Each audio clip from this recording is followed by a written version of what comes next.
जय श्रीराम. मी मनचोकोलकर स्वागत करतो तुमचं परत एका नवीन रोस्ट व्हिडिओ मध्ये. चॅनलवर जर पहिल्यांदा आला असेल तर पहिले जाऊन चॅनलला सबस्क्राईब करा, मग व्हिडिओवर परत या. केलं ना तर बिना कोणताही उशीर करता वळूया आजच्या टॉपिक कडे.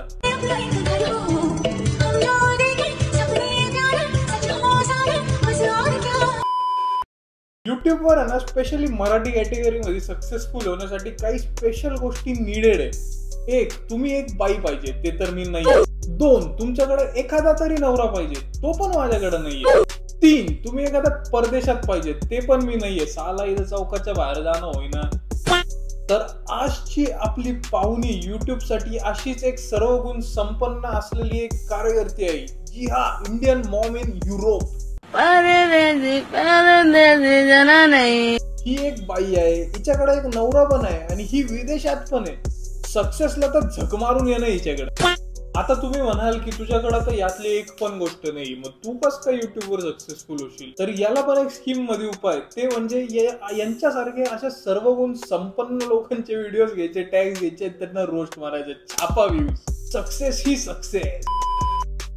फुल आयत्या वेळावर नागोबा स्कीम असं हे म्हणतात. आमचं नाव घेतात, आमचा फोटो लावतात, आमचे टॅग यूज करतात, म्हणून तुमचं चॅनल बघतात लोक. तुमच्यामध्ये टॅलेंट आहे, तुम्ही म्हणता तुमच्यामध्ये टॅलेंट आहे, तर तुम्ही आमचा फोटो आणि टॅग यूज करता. तुम्ही ते काहीच वापरता, तुम्ही व्हिडिओ बनवा, बघू किती. या ब्लॉगर लोकांना मला एक सांगायचं, एकदा आहे ना तुम्ही उठा, एखाद्यावर स्क्रिप्ट लिहून बघा, त्याच्या क्लिप्स चढा, कॉन्टेंट उचका, आणि ते पण तेव्हा जेव्हा कॉन्टेंटच्या नावावर तुम्ही 20-20, 25-25 मिनिटाचे एक व्लॉग टाकता, त्यातून मुद्दे शोधून एखादा कायदेशीर रोस्ट बनवूनच दाखवा तुम्ही. त्याशिवाय ना तुमच्या मनात आमच्यासाठी इज्जत नाहीच जागणार. म्हणजे आम्ही दिवसभर टाइमपास करून रात्री तुमचे व्हिडिओ बघत बसतो स्क्रिप्ट लिहिण्यासाठी. त्यात पण तुमचे ते व्लॉग्स बघायचे ज्याच्यात तुम्ही दाखवतात वांगे.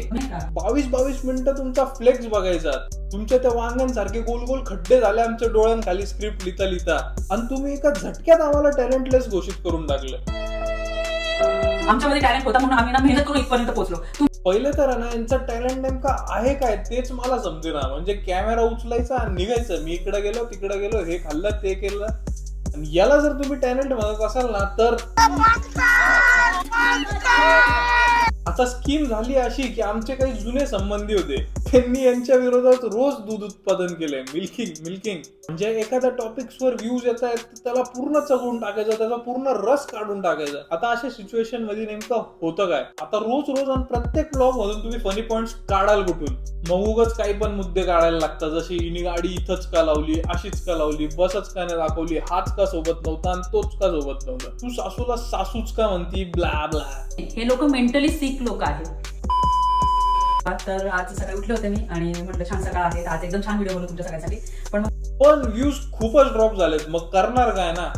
आता हे ब्लॉगर्स दुसऱ्याला असे नाव ठेवतात जसे हे स्वतः एकदम दुधाने धुतलेले आहेत. एवढंच जर तुम्हाला व्ह्यूजचं घेणं देणं नाही ना, तर तुम्ही व्हिडिओ शूट करून अपलोड कशाला करता? त्याला प्रायव्हेट ठेवा ना. आता काही रोस्टर्सचा इल्जाम आहे की हे स्वतःला खूप मोठे युट्यूबर समजतात आणि त्याचा ऍटिट्यूड पण दाखवतात. अरे असलच ना, ज्या देशाच्या पॉप्युलेशनच्या अर्धे यांचे सबस्क्रायबर्स आहे. आता या मोठ्या ब्लॉगर्स मध्ये ना काही गोष्टी कॉमन असतात, जसे व्हिडिओज आम्ही व्ह्यूज साठी बनवत नसून फक्त मेमरीज साठी बनवतो असे ठो देणे, व्ह्यूज ड्रॉप झाले की आपल्या गावी परतणं, प्रत्येक गोष्टीसाठी अफर्मेशन घेणं, काही लोक हे ना म्हणता, काही लोक नाही का, पोलीस कंप्लेंट, लिगल ऍक्शनच्या धमक्या देणं, फेक आयडीज घेऊन रोस्टर्सच्या व्हिडिओज खाली कमेंट करणं, अशा बऱ्याच गोष्टी जे हे सो कॉल्ड मोठे ब्लॉगर्स करतात. आता काही लोक म्हणतात की हे फ्लेक्स करतात, शो ऑफ करतात यांच्याकडे असलेल्या गोष्टींचा. तर माझं पण असंच म्हणणं आहे की हे करतात. ऑलरेडी घर आहे, माझी BMW कार आहे, माझं ऑलरेडी पुण्याचं घर आहे. पण करतात तर करू द्या ना, त्यांच्या गोष्टी त्यांना फ्लेक्स करायच्या, तुम्हाला काय त्रास आहे? छाती ठोकपणे फ्लेक्स करायचं, जसं माझ्याकडे आहे मी करतो. आता काय, फक्त ते विचारू नका.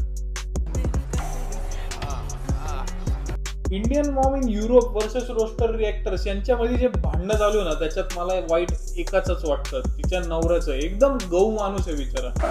तुम्ही कोणाला म्हणजे ते चॅनलचं नाव म्हणतात की आम्ही रोस्टर्स आहेत, तर तुम्ही मला सांगा ही कुठल्या प्रकारची रोस्टिंग आहे? म्हणजे तो व्हिडिओ मध्ये रिप्लाय पण पाहा ना किती सॉफिस्टिकेटेडली देतोय. आणि त्याची ती बायको राहती लक्झमबर्गला, पण भांडती अशी जशी चाळीतल्या नळावर भांडणं चालू आहे.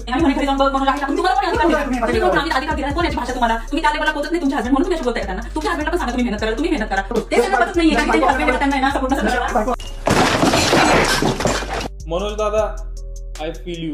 तू दोन्ही साईडनी स्टक आहेस. म्हणजे जसं तुम्ही म्हणता की तुम्हाला युट्यूबची काहीच इन्कम नाहीये, ती तुमच्या जे काय असेल ते, आणि ना तुमचं त्या चॅनलशी काही घेणं देणं आहे. म्हणजे तुम्ही कारण नसताना एक तर ना पैसे येऊ राहिले तिकडून आणि रिकाम्या शिवाय येत आहेत त्या वेगळ्या, म्हणजे टोटल लॉस डील झाली. आता ही कोमल म्हणती की हे मेंटली सिक लोक आहे जे हिच्या ब्लॉग मधून छोटे छोटे पॉइंट्स काढतात. मग ही पण त्या छोट्या छोट्या पॉइंट्सला रिप्लाय देत बसती. मग ही काय झाली? मेंटली सिक. तर इंडियन मॉम इन युरोप, तुम्हाला काय करायचंय तुम्ही करा. रोस्टर्स, तुम्हाला काय करायचंय तुम्ही करा. मला काय करायचं ते मी करतो. इंडियन मॉम इन युरोप, जर तुम्ही हा व्हिडिओ बघत असाल तर मी हे व्ह्यूज साठीच केलंय. टॅक्स पण वापरणार आणि व्ह्यूज पण छापणार. पण अशी गोष्ट जे मी नाही करणार ते म्हणजे पर्सनल अटॅक्स. ना मी तुमच्या पोरांना इन्व्हॉल्व्ह केलं, ना तुमचा ते धर्मावरनं झालेला मुद्दा मांडला.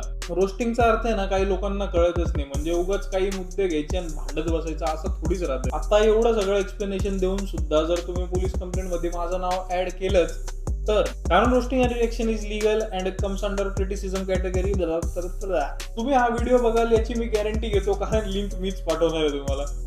तर भेटूया पुढच्या व्हिडिओमध्ये. व्हिडिओ इतका बघितला असेल तर लाईक करा, कमेंट करा, शेअर करा आणि ते सबस्क्राईबचं बटन आहे ना एवढं दाबा काळं निळं करून टाका त्याला. भेटूया पुढच्या व्हिडिओमध्ये.